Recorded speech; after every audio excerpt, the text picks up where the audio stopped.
Since Cartethyia's kit details have been officially revealed, we now know what to prepare. Let's talk about it. My name is Juice, and let's get into it. We'll start off with teammates. First of all, it's very obvious that our best in slot is going to be Shakona.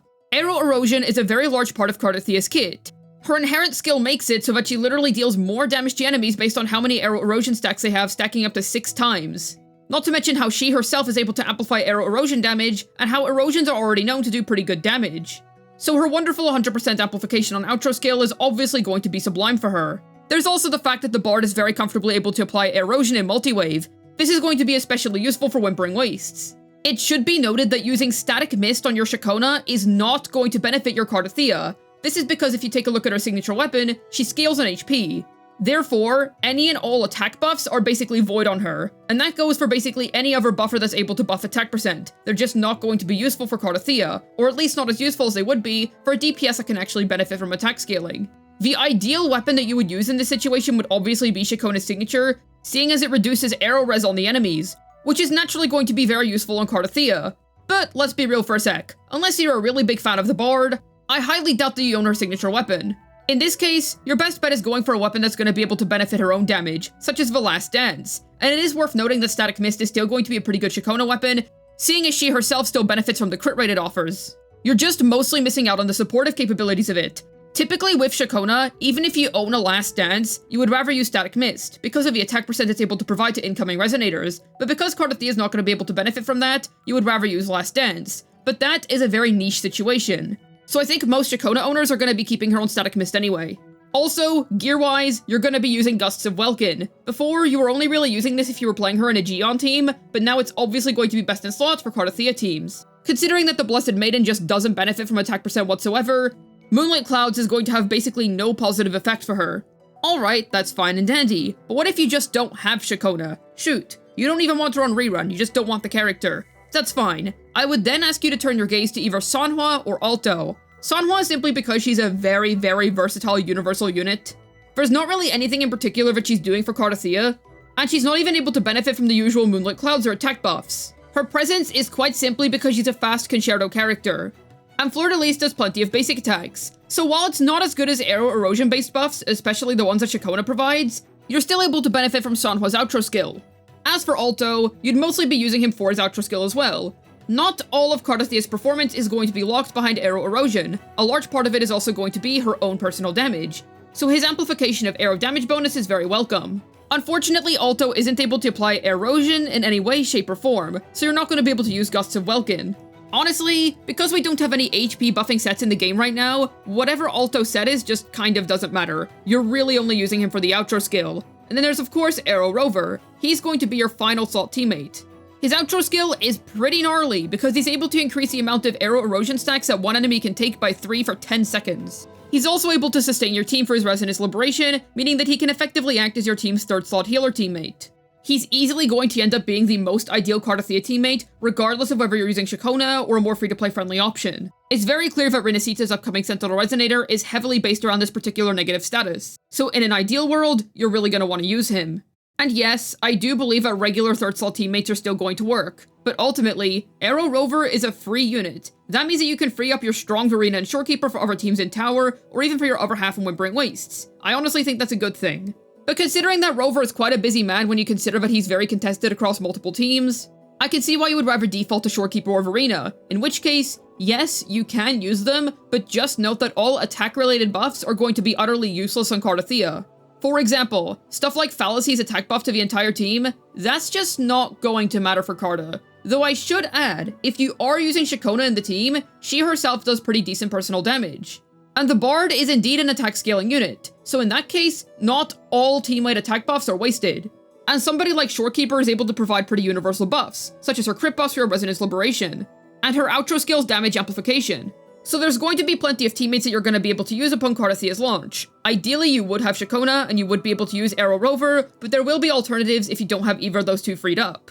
Not much can be said in the way of echo sets, as Kuro Games hasn't officially revealed any echo set that's going to be used for Cartethyia. They might have, but I haven't personally seen one, so my personal advice to you is to hold onto your wave plate boxes in case a brand new set comes out that ends up being best in slot for her. As for weapons, her signature weapon was revealed to be HP scaling, meaning that Cartethyia herself is most likely HP scaling. It's quite a busted weapon. Quite frankly, the whole package. Like seriously, you get a lot out of this. More max HP, Death Ignore, and damage amplification if there's arrow erosion currently on the enemy. That's pretty busted.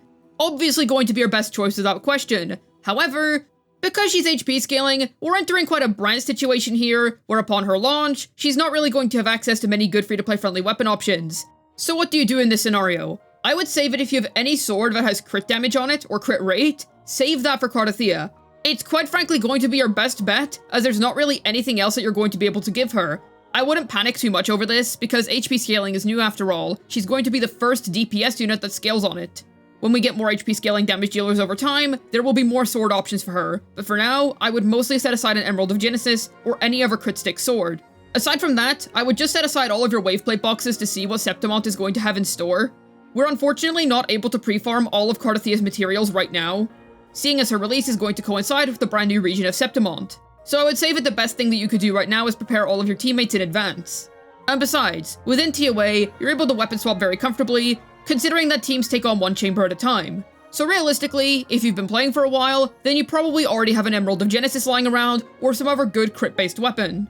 In terms of materials, Kuro has already officially revealed what Cartethyia is going to need in order to ascend. In terms of her ascensions, we don't have this unfading glory material in the game right now, so that's something that you're going to want to save your wave plates for. Bamboo Iris, correct me if I'm wrong, I don't think we have that right now, but it doesn't really matter either way, since whenever you go looking for plants in Wuthering Waves, you get the exact plant spots shown to you. Tidal Residium, I do believe we have that right now.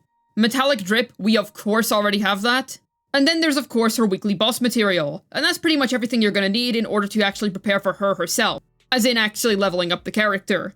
Anything else we will most likely find out in due time, but I believe that Kuro Games has given us sufficient information in order to prepare for the character. I think upon her launch, she has a pretty decent array of options. It may end up being like Jinchi, where over time we end up getting more good teammates for her. I do think that upon Cartethyia's release, we technically already have her complete team, considering that Shikona exists. But typically speaking, Kuro Games likes to release replacement characters for Rover, so that you're able to free up your Rover for the next character that's going to want them. So I would keep your eyes peeled, as I wouldn't be surprised if Kuro Games did end up making a new third slot teammate for Cartethyia specifically. And while that might sound oddly niche, negative statuses are an inherently very niche archetype, and Cartethyia is a Sentinel Resonator, so she's an important enough unit to demand that sort of attention. Though with that being said, we never really got a true second slot teammate for Jinchi. I suppose we did indeed get Silly Painter Joja, but we never got a second slot teammate that had Spectro damage amplification. So there is a chance that Arrow Rover might end up being the complete third slot teammate, and we're just not going to get another one. I'm not so sure about that. I am sure that Kuro is most likely going to want to free up Rover for future units, but obviously that's extremely far ahead in the future, so no point in preparing for that now. We can cross that bridge when we get there. I do think that the future of this character is bright, and she is definitely going to feel very, very strong. I'm not expecting team upgrades to come her way anytime soon, because we did recently just get Shikona, but I think what's going to be more important for Kuro Games going forward is giving her more weapon options, so that people who don't pull for her sig have something to use on her that's actually somewhat synergistic. But then again, Wuthering Waves limited 5-star DPSs pretty much always want their signature weapons. This really isn't anything new. We're just really going to see it highlighted now because she's an HP scaler. And at the end of the day, all these optimizations just don't really matter if you're someone that just wants to clear, and that's it. Because it's very likely that free-to-play Cartethyia is going to be able to clear anyway, and you'll be able to get all your endgame rewards and enjoy your waifu at the same time. I do wonder if HP scaling characters are going to become more common after Cartethyia, and if we're going to start seeing more experimental kits from here on out. I was very curious of the route that they were going to take with this unit.